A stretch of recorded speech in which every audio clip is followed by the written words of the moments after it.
panel, the problem of government team is that they are trying to erase the idea of democracy itself in the society. What kind of things that makes the government fail in this debate? First, their mechanism is failed. They didn't manage to prove to you what kind of knowledge that people should have when they have to continue the election itself. Secondly, the goal of democracy is to let people participate, which is contradicted with their proposal. Thirdly, all people choice is matter in democracy. Fourthly, how can they increase the quality of democracy itself by doing their proposal? And lastly, they make the standardization on how people should go to choose their president, on how people should go to the election itself, ladies and gentlemen. Ladies and gentlemen, why it is not okay to continue their proposal? First, it limits the right of all citizens. Imagine you are an adult and you are paying tax, contribute to your country, but they are taking your right to choose which president that you would like to choose in the future. Imagine when you are failed in the first test, for example. Imagine when you are failed in the first test, for example, you have to wait for like 2 or 3 years, right? And secondly, the test cannot determine or guarantee at the end of the day, people will choose the right president, right? And thirdly, people will judge you. What kind of thing that will happen when you could not pass the test? People will judge you because you cannot pass the test when you are educated enough. For example, you go to the university, people see you as educated people, but then because of this kind of test, people will judge you because you cannot pass the test to choose the president that you would like to choose, right? It's clearly on how opening government are trying to erase the idea of democracy itself by doing their proposal itself. Secondly, this test could not represent all voice from all over Indonesia, right? We have different province. We have different province. Also, we have different interests too. You cannot make the standardization on how people in Papua should choose the president the same as the people who come from Jakarta, for example. What will happen in the future if we continue their proposal? First of all, people will not participate the election because it's hard for them to participate the election. They have to do the test itself on how this kind of thing will affect people's psychology that make them lazy to go to participate the election itself, ladies and gentlemen.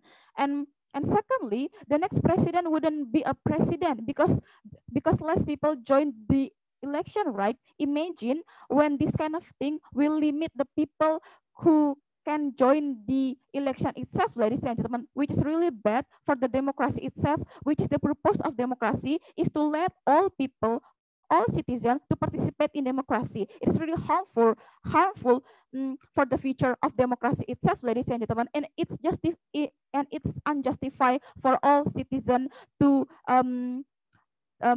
take this kind of test because you cannot because all people, even they are educated or not, they have the right to choose which the president that they would like to choose in the election itself, ladies and gentlemen, because you cannot limit the right of every citizen that already contribute to your country to not when they are not pass this kind of test, they couldn't join the election itself, ladies and gentlemen.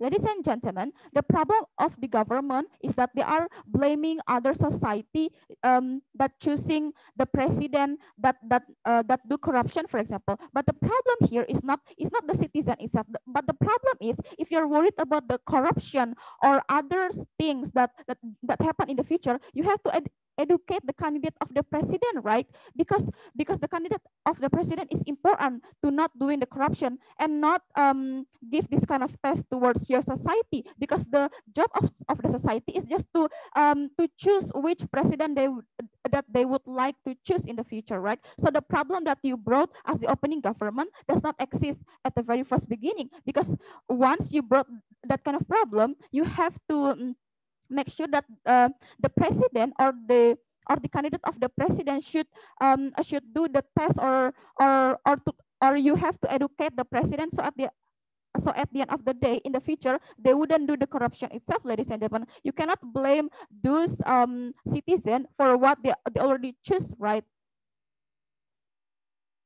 Ladies and gentlemen, what is the comparison in here? If you're stuck in their side of the house, first, you are limiting the right of people to choose which president that they would like to choose. Second, it also make the standardization of how smart the society should be to choose the election itself, which is it's really unfair, right? Imagine we have 34 province, and you have to make the standardization on how Papua people should be educated as the Jakarta itself, which is really unfair for the all citizen that should participate in election itself, ladies and gentlemen. And what happened if you're um and what happened if you're stuck in their side of the house? As I told you before, people will not participate in the election because they don't care. They don't want to go to the they don't want to do the test itself, right? So that is why they wouldn't participate the election,